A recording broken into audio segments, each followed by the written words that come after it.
बिस्मिल्लाहिर्रहमानिर्रहीम। अस्सलाम वालेकुम। कैसे हैं आप लोग?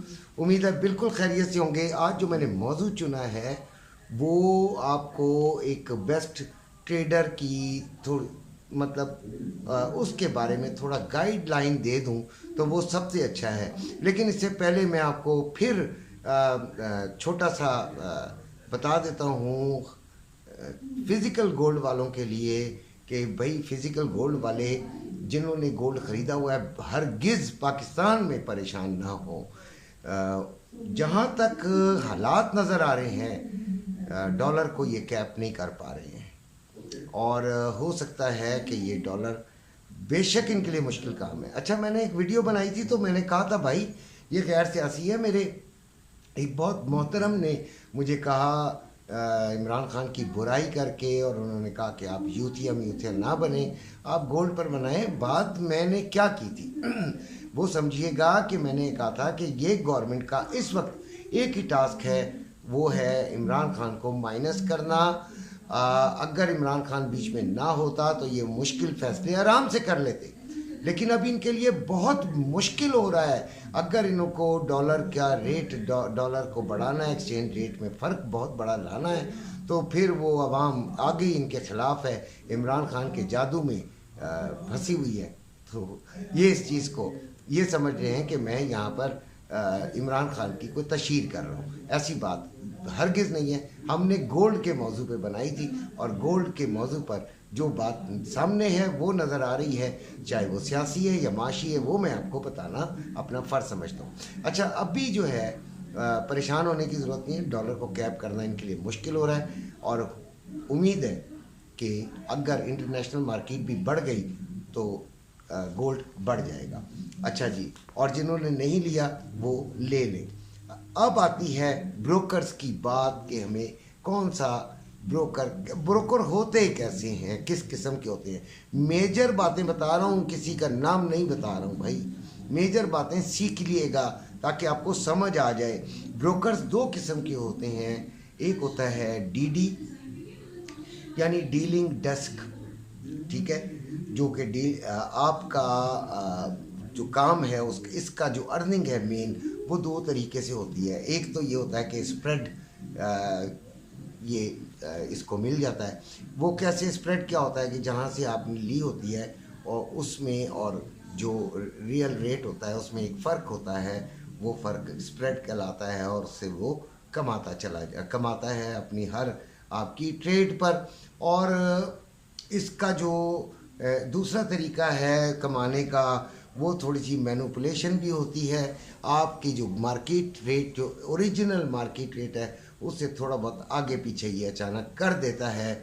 यानी ज़्यादा बड़ा नहीं फ़र्क डालता, दो तीन डॉलर का, $1-1.5 का फ़र्क डाल के चल रहा होता है और आपकी एसएल हिट होने के चांसेस भी बढ़ा देता है। ये बात जहन में रखिएगा कि इसमें एसएल्स हिट होने के चांसेस बढ़ जाते हैं।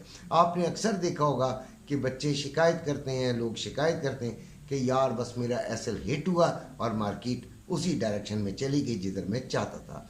That is a type of manipulation. ये हो सकती है, इसी तरह का सिनेरियो होता है और इसी तरह के चांसेस निकलते हैं। अच्छा जी, उसके बाद मतलब इतना बड़ा फ़र्क नहीं होता, लेकिन बहरहाल $2 का फ़र्क भी बहुत बड़ा होता है मियाँ। जब आपने ट्रेड ली हुई हो, आपने $5 का एसएल लगाया हो और वो $3 पे समझें आपका बेड़ा गर्क करके चला जाए। ये मेरी बात को आप समझें कि नहीं? मेरा ख्याल है आप समझ गए हैं। और फिर इसका जो ये होता है कि इसको परवाह नहीं होती भाई, आप कितने से अकाउंट खोल रहे हैं। को $5-10 से भी ये अकाउंट खुलवा देते हैं, कहते हैं जी ये तो बड़ा अच्छा है। लोग कम डॉलर्स में खोलना पसंद करते हैं। 90% लोग जो कि छोटे अकाउंट वाले होते हैं वो डीडी अकाउंट्स में ही होते हैं, डीडी ब्रोकर्स के साथ ही होते हैं और फिर ये अपना कमाई इस तरह करते हैं। आपके जब आपकी ट्रेड नुकसान में जा रही हो तो आपके अगेंस्ट ट्रेड लेकर आपका जो जितना भी नुकसान होता है वो अपने पल्ले अपने मुनाफे में तब्दील कर लेते हैं। और फिर आपने नोट भी किया होगा कि कभी कभी आपने ट्रेड लेने के लिए एंट्री पॉइंट को क्लिक किया, बाइंग या सेलिंग, तो कुछ देर बाद वो क्लिक होता है, चंद लम्हात लेट वो करते हैं, और रेट जो होता है अगर आपने 22 पॉइंट फ़र्ज़ कर लेते हैं 5 पे है तो 22.80 पे जाके क्लिक हो जाएगा, वो उसी टाइम नहीं होगा। ये एक थोड़ी सी ये भी मैनिपुलेशन है, ये भी एक चक्करबाजी है जो ये करते हैं। दूसरे किस्म के होते हैं NDD, नॉन डीलिंग डेस्क, ठीक है जी, और इनका जो मेन अर्निंग होती है वो कमीशन के ऊपर होती है, ठीक है, और ये डायरेक्ट ट्रेड्स करवाते हैं बैंक्स के ज़रिए। तो ये दूसरी किस्म के हैं, इनमें ज़्यादा जो है वो सेफ्टी इनमें है, ठीक है जी, लेकिन इनमें एक प्रॉब्लम है कि ये अपना इनकी एक लिमिट होती है, इनकी एक लिमिट है, कभी कभी $500, कभी कभी $1000, कभी कभी $5000, यानी कि मुख्तलिफ जो हैं उनकी एक लिमिट होती है, और उस लिमिट से नीचे से ये अकाउंट नहीं खोलते, उस अमाउंट के बग़ैर ये अकाउंट नहीं खोला करते। ये नहीं होता कि 10, 50, $100 से इनका अकाउंट खुल जाए, इनकी एक लिमिट होती है जो कि कम से कम लिमिट होती है, उससे ज़्यादा में ये अकाउंट खोलते हैं। इनके दो तरीके होते हैं कमाने के, वो यानी कि मेनली जो है वो ये कमीशन के ज़रिए कमाते हैं।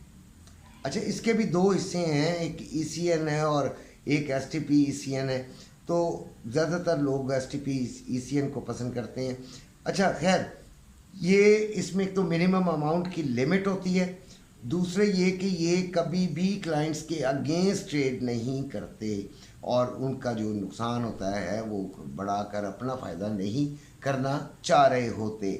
और फिर इसमें एक और फ़ायदा है कि प्राइस मैनिपुलेशन नहीं होती, और ये मतलब वो जो 2-2.5 का एकदम डिफरेंस पैदा हो जाता है मार्केट में, वो ये लोग नहीं किया करते जो कि DD वाले किया करते हैं। और इनकी जो कमाई है वो तो आपको बताया कि ये कमीशन के ज़रिए होती है, और अगर इनकी एक कुछ आपको ऐसे भी ब्रोकर्स मिल जाएंगे जो कि आपको ऑप्शन दे देंगे कि स्प्रेड में करना है या कमीशन में करना है, ये जिस तरह भी आपकी अपनी मर्ज़ी होती है। उसके बाद इनकी ट्रेड जो है वो फौरी लग जाती है, यानी कि जैसे ही आपने बाइंग दबाई तो बाइंग जिस पॉइंट पर आपने दबाई है उसी पॉइंट पर वो आपको बाइंग ट्रेड आपकी एंट्री हो जाएगी।